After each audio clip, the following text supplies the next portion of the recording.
This is a Sharp Shadow only run, meaning the only attack I'm going to be using on any enemy the entire run is just the Sharp Shadow charm. This is going to be my only method of attack for the entire run, no use of my nail or spells. And to make sure it doesn't get too fun, let's throw in some extra rules. Rule number 1 is going to be no healing, and rule 2 is Sharp Shadow must be kept in base. Meaning I won't be doing anything that ups the charm's base damage out of the 5 it starts with. The only time I can use my nail is if it's for needed level progression or to break breakable walls and objects. With the rules out of the way, let's get into the run.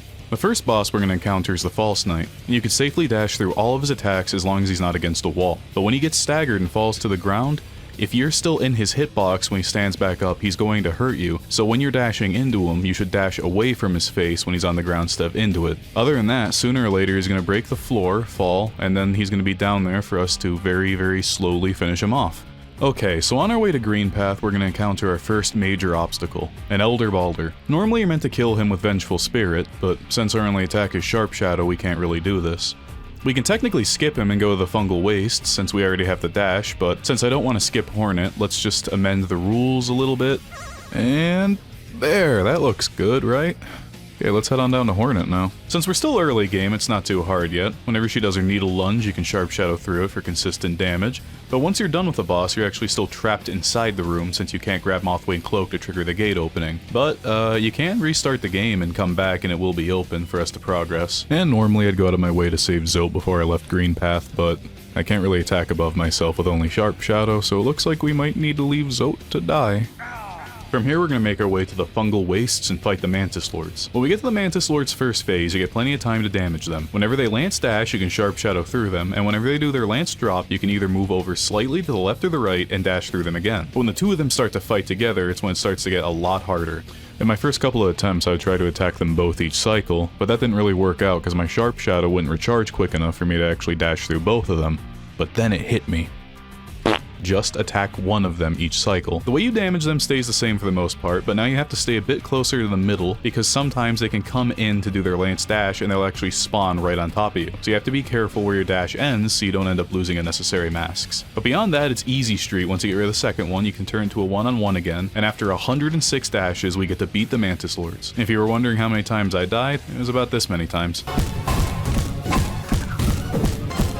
Okay, so from here we enter the City of Tears. And in there, everything goes well till we get to the Soul Sanctum. Once you actually get into the Soul Sanctum, you enter a literal mosh pit, as the enemies will beat you to death and chase you down to the ends of the earth, leaving the only available option you got to damage boost and run like a madman. But if you're lucky enough, you actually might get to fight the Soul Master. And for the most part, you're just going to be dodging his projectiles and waiting for him to do one of his dash attacks. The first one being the one where he sweeps across stage, and the other one's going to be his Revolving Orbs attack. You can safely dash through both of these attacks, but it's a lot harder to dash through his other attacks. It's very slow, but eventually you're going to wear him down to a second phase. On a second phase, you're going to need to space out your dashes so the invincibility doesn't end when you're trapped in his big, chunky, fat hitbox. After that, you're just going to need to dodge his slams and dash through him when he's shooting his projectile volley. And with enough patience, the Soul Master is going to finally be defeated after 77 dashes. Okay, so now let's head to the Royal Waterways and fight the Dung Defender. The Waterways have a similar effect to the Soul Sanctum, only much worse. But we finally make our way down to the Dung Defender and,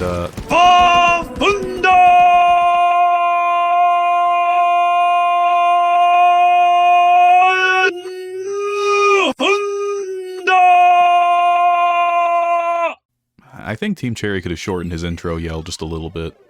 So the first thing to note with a Dung Defender is when he's staggered, he may possibly fall on you. The Dung Defender's stagger value is 16, so on the 16th hit, you need to either get far closer to him than usual and try to dash through his body when he falls, or you can end your dash a bit early and start a bit further away, turn around and go in the opposite direction and let him fall ahead of you. With a Dung Defender, there's a nice change of pace as well. You can actually dash through all of his attacks. When he's building his Dung Balls, you can dash through him as long as he's not against the wall. You can also dash through him when he's either starting or ending his burst attack. You can also dash through him when he swims across the stage at you, and you can even dash through him when he's bouncing. But you can't dash through his dung balls, so that means whenever you dash through him, you need to make sure you're not going to also be dashing into a dung ball and getting hurt. One major issue with this run is dealing with bosses that have retreat moves. When a boss like the Defender has a retreat move, it means they can roll into you after you've already dashed through them and damage you. This makes it so you have to be a lot more careful when you're timing your attacks. But after 140 dashes, the Defender's done with and we can go to the Crystal Peaks. If you're wondering how many times he killed me, it was about this many times. Okay, so now on to the Crystal Peaks. This, unfortunately, is the last part of the run that didn't make me need therapy. So when I got up here, I confusedly meandered around for a while until I stumbled onto the bench at the Crystal Guardian. His lasers cause some trouble because if you dash through them and into one of the lasers, it's going to damage you, so you need to look and be a lot more careful before you can dash through them. But with enough effort, I beat the Crystal Guardian and I got the Crystal Heart so I can make my way to the Broken Vessel. Okay, so here's where the run goes from blue heat to fuego. The Broken Vessel is an absolute nightmare.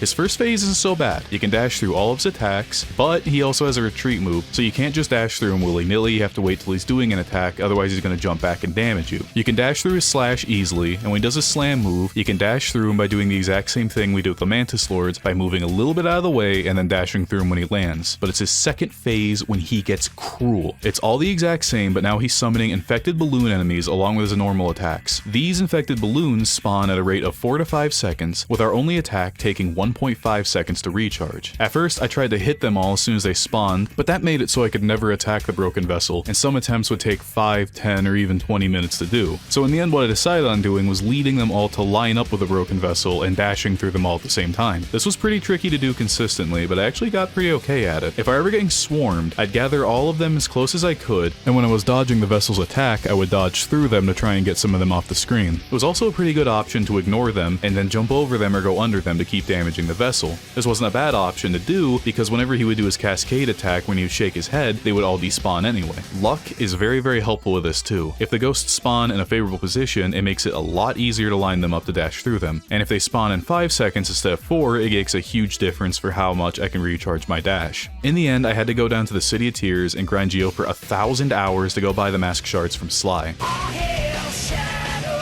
And I came back with the 2 masks and finally managed to beat him with 105 dashes. This was so hard, I wish there was a way for me to put into words just how difficult it was. The amount of focus and attention this takes to do is unbelievable. I actually can't think of a way to describe accurately just how difficult this was to do, so instead I'm just going to show you how many times he killed me and hope that shows it.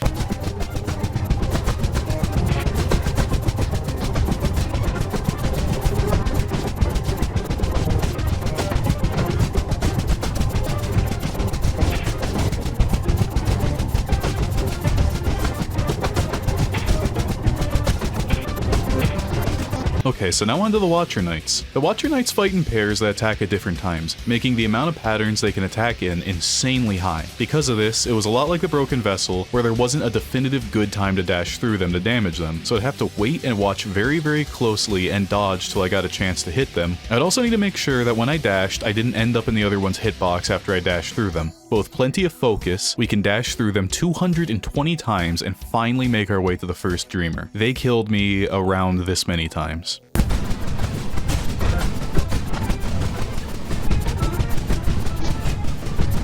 So, just learning you can't sharp shadow through the Dreamers, so let's just change the rules.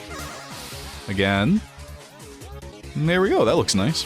Okay, so now on to Uumuu. Here you can just employ basic Uumuu strats, but the major difference here being, at most you can hit him for 15 damage every cycle. So what's normally a very, very short boss becomes much, much worse. The winning battle took me at about 13 minutes in all. The very worst thing is when Uumuu's hitbox would get stuck in some random geometry, so you couldn't attack him at all for an entire cycle. But after 60 dashes, we can finally head in, get rid of the last Dreamers, and fight the Hollow Knight. Okay, so after we get rid of the Dreamers, we get to the worst part of the run by far. With a chunky 1,250 health points, this man takes a whopping 250 dashes to kill with base Sharp Shadow. This was so hard, I even got the last 2 masks. Something I never do for some reason.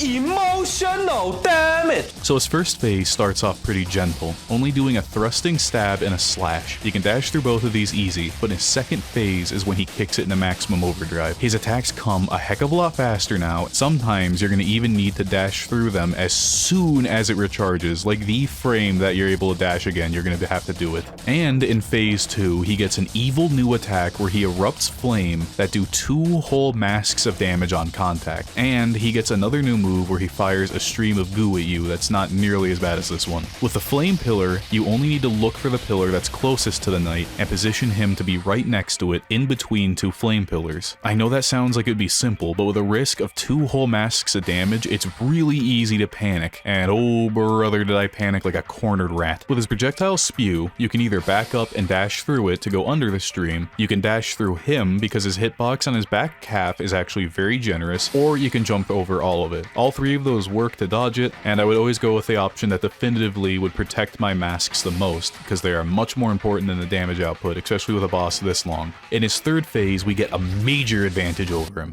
His tummy hurts. This makes him slow down a lot, but he does get a new move that is straight up crazy. He'll either jump or teleport into the middle of the screen, or seemingly sometimes directly where you're standing, and he's going to spew 1,000 orange globs everywhere. There's always a safe spot to stand in, but it's not always convenient to get to. I found it was best to just stay very still and only move a little bit at a time to reposition myself. He also gets a new balloon slam move. As long as you're moving in the opposite direction from when he slams, you're going to be completely safe from it. He also gets a self-stab move, but during this move, every attack you do is only going to do 1 damage. So what I would recommend doing is just 1 dash and then waiting till he's done self-stabbing to make sure you get the full 5 damage from your next dash. Then his very last phase is just a game of don't choke. He's worn out at this point, he's slipping and falling everywhere, he can't even swing his sword, making his only viable attack his balloon move. In this phase, he's very vulnerable, leaving himself open after every attack for multiple seconds. And after a million tries, we can finally suck all the orange out of him, seal it in ourselves, and save Hollow Nest.